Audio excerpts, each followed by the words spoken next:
جو طاقت جو ہے وہ پاکستان کی انٹرنل سچویشن سے، کی ویلفیئر سے، اور پاکستان میں جو انصاف کا جو سسٹم ہے، جو جسٹس کا ایک سسٹم ہے، اس سے تعلقات میں ایران اور امریکہ کے درمیان قطر کے ساتھ مل کے جو ایک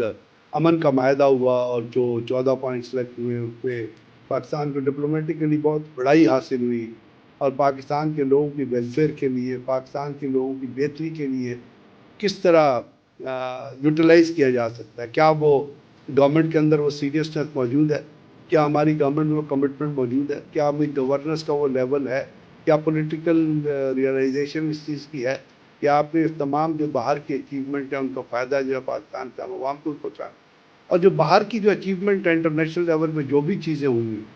اس کے اثرات جو ہے وہ انٹرنیشنل مارکیٹ پہ ہوتے نظر آ رہے ہیں۔ بسم اللہ الرحمن الرحیم۔ محترم ناظرین السلام علیکم۔ محترم ناظرین، آج آپ سے دو بڑے امپورٹنٹ ایشوز پہ بات کرنی ہے۔ دونوں ایشوز کا تعلق جو ہے وہ پاکستان کی انٹرنل سچویشن سے اور آپ کی ویلفیئر سے،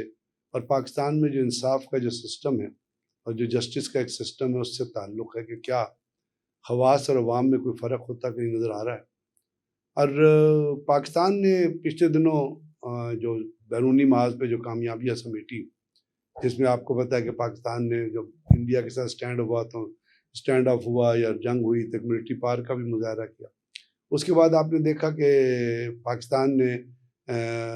ڈپلومیٹک لیول پہ جو کچھ کیا، اور جہاں پاکستان نے ایران اور امریکہ کے درمیان قطر کے ساتھ مل کے جو ایک امن کا معاہدہ ہوا اور جو 14 پوائنٹ سلیکٹ ہوئے، اس پہ پاکستان کو ڈپلومیٹکلی بہت بڑائی حاصل ہوئی، دنیا کے تمام ممالک نے اس کی تعریف کی، اور اب اس کے نتیجے میں ایک تیسرا راؤنڈ ہے بات چیت کا جو پاکستان کے اندر ہی ہونے جا رہا ہے، اگر 14 یا 15 فروری کو ہوگا۔ تو اب یہاں پہ سوچ کی یہ بات یہ ہے کہ پاکستان نے جو کچھ یہ چیزیں جو انٹرنیشنل لیول پہ جو اچیو کی ہیں، وہ ان چیزوں کو پاکستان کے اندر پاکستان کے عوام کے لیے فائدے کے لیے اور پاکستان کے لوگوں کی ویلفیئر کے لیے، پاکستان کے لوگوں کی بہتری کے لیے کس طرح یوٹیلائز کیا جا سکتا ہے، کیا وہ گورنمنٹ کے اندر وہ سیریسنس موجود ہے، کیا ہماری گورنمنٹ میں وہ کمٹمنٹ موجود ہے، کیا ہماری گورننس کا وہ لیول ہے، کیا پولیٹیکل ریئلائزیشن اس چیز کی ہے کہ آپ نے اس تمام جو باہر کی اچیومنٹ ہیں ان کا فائدہ جو ہے پاکستان کے عوام کو بھی پہنچانا ہے، اور جو باہر کی جو اچیومنٹ ہے انٹرنیشنل لیول پہ جو بھی چیزیں ہوئی ہیں اس کے اثرات جو ہے وہ انٹرنیشنل مارکیٹ پہ ہوتے نظر آ رہے ہیں۔ اور میں اسی حساب سے آپ سے آج بات کرنا چاہتا ہوں کہ آپ کو پتہ ہے کہ پاکستان کے اندر سب سے بڑا جو لوگوں کے لیے پرابلم ہے، یا لوگ جو سٹریس میں رہتے ہیں، ہم لوگ جو سٹریس میں رہتے ہیں، جو ہمیں تکلیفیں ہیں، وہ ہے انرجی پرائزز کی وجہ سے، پیٹرول کی پرائزز کی، کہ پیٹرول پاکستان کے اندر جو ہے اس بری طریقے سے اس کی قیمت پڑی جاتی ہے کہ اس سے گورنمنٹ کی یہ اندازہ ہوتا ہے کہ حکومت کے اندر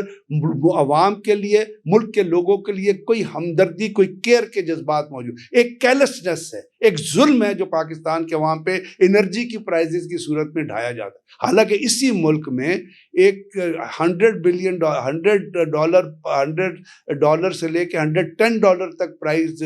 آج سے 4 سال پہلے 5 سال پہلے پیٹرول کی گئی تھی، لیکن اس وقت عمران خان نے 150 روپے کے اوپر اس پیٹرول کی قیمت کو فکس کیا۔ آج میں آپ کو یہ بتانا چاہتا ہوں، آپ کو پتہ ہے کہ پاکستان جو ہے وہ 4,50,000 بیرل جو ہے نا وہ آئل پر ڈے کنزیوم کرتا ہے، 4,50,000 بیرل، اور اس کی ڈومیسٹک پروڈکشن جو ہے پاکستان کے اندر جو تیل پیدا ہوتا ہے وہ 15 سے 20% ہے، باقی تمام تیل جو ہے پاکستان باہر سے گلف کنٹری سے جو ہے وہ امپورٹ کرتا ہے۔ اور اگر آپ جائیں نا، جو 80 سے 85% جو پیٹرول باہر سے آتا ہے اس کی اگر آپ ٹوٹل کیلکولیشن کریں تو سالانہ اس کی 15 سے 17 بلین ریونیو جو پاکستان پے کرتا ہے۔ اب دنیا کے اندر یہ اصول ہے کہ پیٹرول کی قیمت جو ہے وہ انٹرنیشنل مارکیٹ سے لنک ہوتی ہے، کہ اگر بین الاقوامی مارکیٹ میں پیٹرول کی قیمت کم ہوگی تو ہر ملک میں پیٹرول کی قیمت کم ہوگی، جس طرح اب ہر ملک کے اندر پیٹرول کی قیمت آپ کو آہستہ کم ہوتی نظر آ۔ اب ایک بہت بڑی اناؤنسمنٹ ہے جو ارامکو کی طرف سے آئی ہے، اور ارامکو نے ابھی یہ اناؤنس کیا ہے، ارامکو جو ہے وہ آپ کو پتہ ہے کہ لارجسٹ کروڈ آئل پروڈکٹر ہے، سعودی عرب جو ہے جو کروڈ آئل جو پروڈیوس کرتا ہے، تو انہوں نے ایک ایشین مارکیٹ کے لیے اس ایشین مارکیٹ میں ہم آتے ہیں اور باقی ایشیا کے ممالک بھی آتے ہیں. ان کے لیے انہوں نے اسپیشل پرائز پیٹرول کی اناؤنس کیا, اور وہ پیٹرول کی جو انہوں نے کروڈ آئل کی جو پرائز اناؤنس کیا ہے وہ 63 یا 63 سے لے کے 64 ڈالر جو ہے وہ پر بیرل ہے. یعنی انہوں نے $11 جو ہے وہ ایشین بائر کے لیے $11 پرائز جو ہے, قیمت جو ہے وہ پیٹرول کی کم کر دی ہے. اور یہ 26 سال اگر آپ اندازہ لگائیں, 26 سالوں کے اندر یہ تاریخی ریڈکشن ہے. اور وہ سعودی عرب کی ارامکو نے اس لیے ریڈیوس کیا کہ وہ کمپیٹیٹو عمان اور UAE باقی جو مارکیٹس ہیں ان سے کمپیٹ کر کے اپنی جو پروڈکشن ہے اور اپنی جو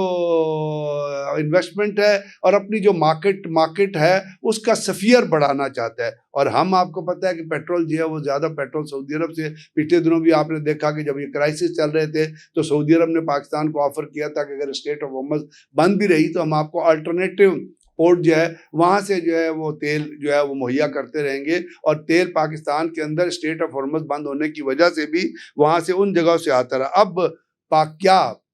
اب یہ جو $63 پہ جو قیمت آئی ہے, کیا اس کا فائدہ عوام کو پہنچے گا؟ اور اگر نہیں پہنچے گا تو آپ یہ یاد رکھیے گا, اس سے بڑا مس گورنر, اس سے بڑا عوام سے زیادتی, اس سے بڑا عوام سے ظلم ہو نہیں سکتا. آپ اس چیز کو ریئلائز کریں. $63 کے اوپر ہے تو اس کا مطلب ہے پاکستان میں جو پیٹرول ہے وہ $130 پہ آنا ہے. لیکن چونکہ یہاں پہ لیوی ہے جو ایک ظالمانہ فعل ہے. جب انٹرنیشنل مارکیٹ میں قیمت بڑھی تھی اس وقت بھی پاکستان کے اندر $198 کی لیوی IMF کے کہنے پہ لی جا رہی تھی. اس پہ پاکستان کے عوام کا کوئی تعلق نہیں ہے. اس سے وہ ایک ظالمانہ فعل ہے جو حکومت بار بار کرتی ہے اور ابھی بھی کرے گی. یہ $63 کے اوپر اگر آپ پرائز کو کمپیئر کریں گے تو آپ یہ سوچئے کہ اگر $63 کے حساب سے آپ کو تیل نہیں مل رہا تو آپ پھر میں کچھ نہیں کہہ سکتا. آپ اس حکومت کی کنیکٹیویٹی جو ہے عوام کے ساتھ, اس سے اندازہ لگا لیجئے گا کہ یہ صرف پیٹرول کی قیمت سے نہیں کم کریں گے کہ یہ خود 40 گاڑیوں کا جو کانوائے لے کے چلتے ہیں, جو ان کے اندر فیول یہ کنزیوم کرتے ہیں, جو یہ اپنے دوروں کے لیے جو پیسے کنزیوم کرتے ہیں, جو یہ اپنے جو خرچ کو جو کم نہیں کرتے, اس کا سارا پیسہ یہ کماتے ہیں عوام سے. اور جب $63 کے اگر سے حساب سے پرائز فٹ نہیں ہوتی ہے تو اس سے بڑا ظلم جو ہے وہ کسی ملک کے عوام کے ساتھ نہیں ہو سکتا. آپ خود ہی اس کو اندازہ لگا لیجئے کہ کیا چیز ہے یا کیا. دوسری بات یہ ہے کہ پاکستان میں اب بہت ساری چیزیں, ابھی ایک بہت بڑا کیس چلا ہوا ہے جس کے اندر کچھ اور لڑکیاں جو ہیں وہ باہر سے آئی تھیں اور وہ باہر سے آ کے ان کے ساتھ یہاں پہ ریپ کیا گیا. پھر لاہور کی پولیس نے ان کو ریکور کیا. اسپین کی ایمبیسی سے, نیدرلینڈ کی ایمبیسی سے ٹیلی فون آیا اور اس ٹیلی فون کے آنے کے بعد اس کے خلاف کارروائی ہوئی. رضا ڈار صاحب ہیں جن کا اس کے ساتھ کنیکشن نظر آ رہا ہے, جو علی ڈار کے بیٹے ہیں اور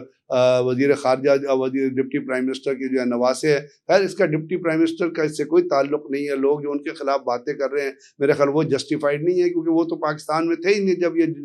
جرم ہوا. اب اس جرم کی تمام تفصیلات جو ہے وہ دنیا کے سامنے آ گئی ہیں. اور خاص طور پہ وہ گاڑی جس کے اندر ان لڑکیوں کو اسلام آباد ایئرپورٹ سے ریسیو کیا گیا, اس کے بعد ان کو دتیا گلی لے جایا گیا, وہاں الپائن ہوٹل میں انہوں نے کھانا کھایا, وہاں سے واپس آئے. وہ لڑکیاں جو ہیں رضا ڈار صاحب کو سنگاپور میں ملی تھی. وہاں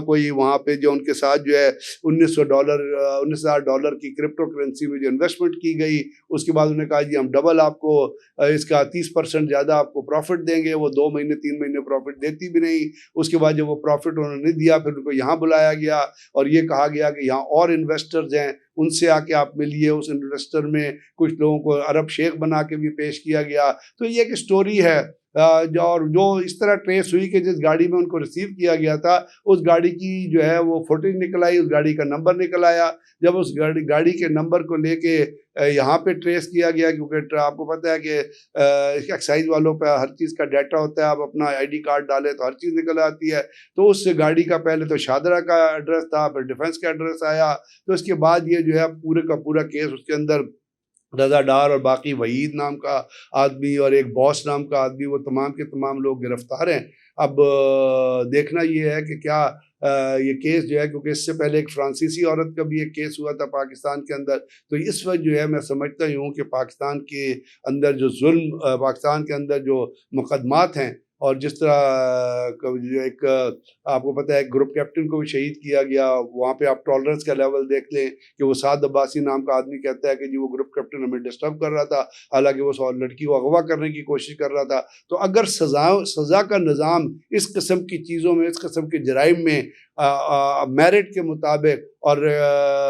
اصول کے مطابق، رولز کے مطابق نہ کیا جائے تو اس کا مطلب یہ ہوتا ہے کہ معاشرے میں پھر عدم اعتماد کی قوت جو ہے اور کیفیت جو بڑھنے لگتی ہے، اور پھر اسی قسم کی چیزیں ہوتی نظر آتی ہیں کہ لوگ پیسہ کمانے کی خاطر پاکستان کی عزت کو بھی محفوظ نہیں رکھتے، پاکستان کی ڈگنیٹی کو بھی محفوظ نہیں رکھتے، اور اس قسم کی حرکات کرتے ہیں جس سے پاکستان جو اتنا بڑا کام کرنے کے باوجود جو ڈپلومیٹک لیول پہ آپ نے کیا، پھر پاکستان کا جب باہر نام آتا ہے اور مختلف جگہوں پہ کرائم کی حیثیت سے کورٹ ہوتا ہے تو اس میں پھر پاکستان کی جو عزت ہوتی ہے، تو ضرورت اس امر کی ہے کہ یہ جو اس قسم کے کیسز ہیں ان کو صحیح طریقے سے انصاف کے مراحل سے گزارا جائے، اور جو بھی مجرم ہے اس کا جتنا بھی جرم ہے اس کے متعلق اس کو سزا دی جائے۔ تو پبلک جو ہے پاکستان میں اس بات کا انتظار کر رہی ہے کہ اس کیس کا اینڈ آنے والے دنوں میں کیا ہو۔